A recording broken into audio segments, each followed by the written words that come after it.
पिछली क्लास में हमने पढ़ा कि किसी भी कंपनी का परिसमापन कैसे किया जाता है, यानी कंपनी को वाइंड अप कैसे करते हैं। उसी से रिलेटेड एक क्वेश्चन है जो कि कंपनी लॉ के यूनिट 4 का है और आज हम उस क्वेश्चन का पूरा आंसर फॉर्मेट डील करेंगे।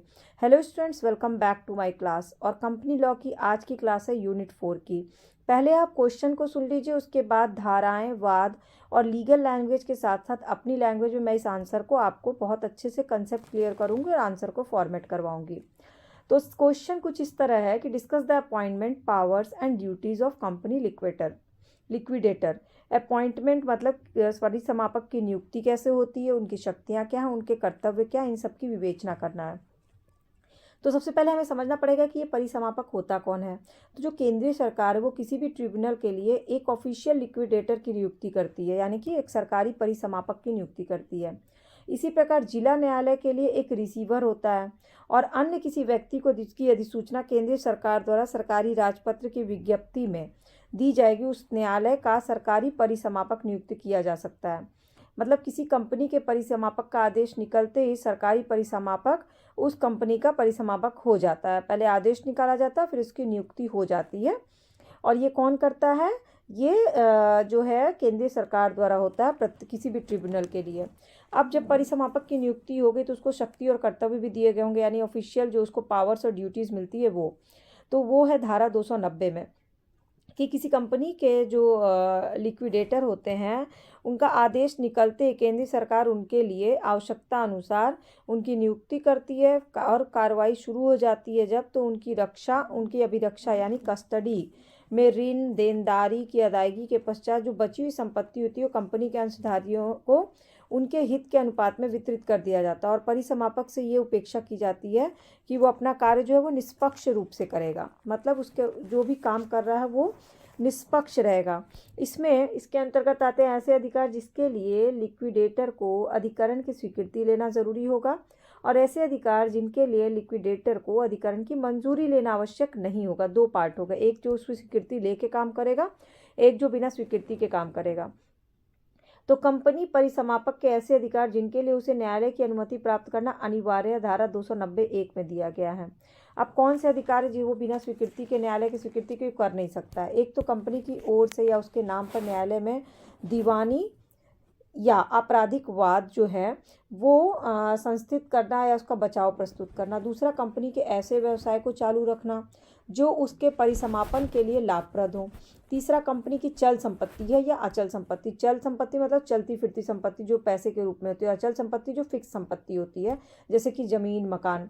इससे रिलेटेड जो दावे हैं उनको सार्वजनिक नीलामी संविदा द्वारा बिक्री करना। मान लीजिए कोई कंपनी बंद हो रही है, तो कंपनी बंद होगी तो पुराने ऋण जो चुकाने होंगे वो कैसे चुकेगा? तो जब पूरा कंपनी की चीज़ें जो संपत्ति है उनको जब बिक्री की जाएगी तब।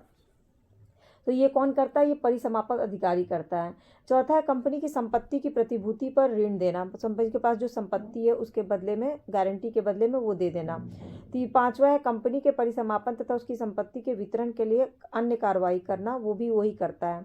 छठा है अपने कर्तव्यों का उचित रूप से पालन करने के लिए कानूनी सलाहकार, अधिवक्ता आदि की नियुक्ति करना। सातवां है कंपनी की आस्तियों की सुरक्षा हेतु धनराशि जुटाना। आठवां है कंपनी के ऋणदाता, कर्मचारी और अन्य दावेदारों की दावों को उनकी प्राथमिकता के आधार पर निपटाना।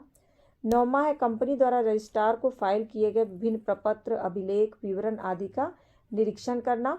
10वां है कंपनी की ओर से वचन पत्र, लिखतों को भुनाना। 11वां है कंपनी के किसी अंशदायी की मृत्यु की स्थिति में प्रशासन पत्र निकालकर जो मृत अंशदायी है उसकी देय धनराशि वसूल करना। 12वां है कंपनी की अस्थियों का विवरण देना। तो इस तरह से इन सारे कामों के लिए परिसमापक को क्या करना होगा? न्यायालय से अनुमति लेना अनिवार्य है। अब दूसरी तरफ है जिसमें न्यायालय की अनुमति लेना जरूरी नहीं है, वो है धारा 290(2) में। तो उसके पास कुछ ऐसी शक्तियाँ हैं जो वो अपने उससे कर सकता है और ओवरऑल कंट्रोल में उसके रहता है। जैसे कि कंपनी की ओर से या कंपनी के नाम से उसकी रसीद निकालना, उसके दस्तावेज निकालना, उस पर मुहर का प्रयोग करना, किसी एजेंट को नियुक्त करना, ये सब काम वो क्या करता है? बिना अनुमति के अपनी मर्जी से, अपने विवेक से करता है। कंपनी के रजिस्टर के रिकॉर्ड को रजिस्ट्रार कार्यालय में निःशुल्क निरीक्षण करवाना, कोई मृत अंशदायी उसकी संपत्ति के संबंध में अधिकार पत्र लेना, किसी अंशदायी की दिवालियापन की स्थिति में उसकी संपत्ति में से कंपनी की देय राशि को प्रमाणित करना और लाभांश प्राप्त करना, और कंपनी के जो भी बॉन्ड्स हैं इंडॉर्स हैं, बिल्ड्स ऑफ एक्सचेंज है, उन सबको स्वीकार करना। इसके बाद यहाँ पे ड्यूटीज़ ऑफ ऑफिशियल लिक्विडेटर क्या है। पहला तो है अधिकरण को रिपोर्ट प्रस्तुत करना। उसका काम है जो 60 दिन के अंदर उसको ये बताना पड़ेगा कि कोई भी कंपनी को वो वाइंड अप क्यों कर रहा है, वाइंडिंग अप क्यों कर रहा है, उसका पूरा कारण उसको बताना होगा। दूसरा है अतिरिक्त रिपोर्ट भेजना, या मानिए ऊपर वाली जो रिपोर्ट उसने भेजी उसके अलावा कुछ और भी जानकारी अगर केंद्रीय सरकार चाहती है उसके कारोबार से रिलेटेड, जो बंद हो रही है कंपनी उससे रिलेटेड, तो धारा 300 के अधीन उसको वो पब्लिक एग्जामिनेशन करा सकता है वो। तीसरा है कंपनी की संपत्ति को अपने आधिपत्य में लेना। ऑब्वियस है जब कंपनी बंद हो रही है, परिसमापन हो रहा है, तो परिसमापक ही जो है उसकी संपत्ति को अपने उसमें लेगा। चौथा है कंपनी संपत्ति की व्यवस्था तथा वितरण पर उचित नियंत्रण रखना। पांचवा है लेनदार और अंशदार का कॉन्ट्रीब्यूटरी का बैठक बुलाना। जितने भी शेयर होल्डर्स हो उन सबकी बैठक बुलाना और कम से कम 1/10 भाग लिखित मांग की जानी चाहिए। छठा है समय समय पर अधिकरण से परिसमापन संबंधी निर्देश लेना, जिसमें निश्चित अवधि में संपत्ति की व्यवस्था और वितरण का जांच भी होता रहेगा। सातवां रिकॉर्ड और रजिस्टर्ड को अद्यतन यानी अप टू डेट रखना, जो भी लेनदार। आठवां आय व्यय लेखे का परीक्षण करना, कि परिसमापक का एक कर्तव्य होता है कि जो भी वर्ष में कम से कम 2 बार कंपनी की आय व्यय का लेखा रखे, लेखा को देखे, लेखा का परीक्षण करे, फिर उसको रजिस्ट्रार के पास भेजे, फिर उसकी समरी निकाले और डाक द्वारा भेजने की भी व्यवस्था करे। नौवां है परामर्शदायी समिति का गठन। एक परामर्शदायी यानी एडवाइजरी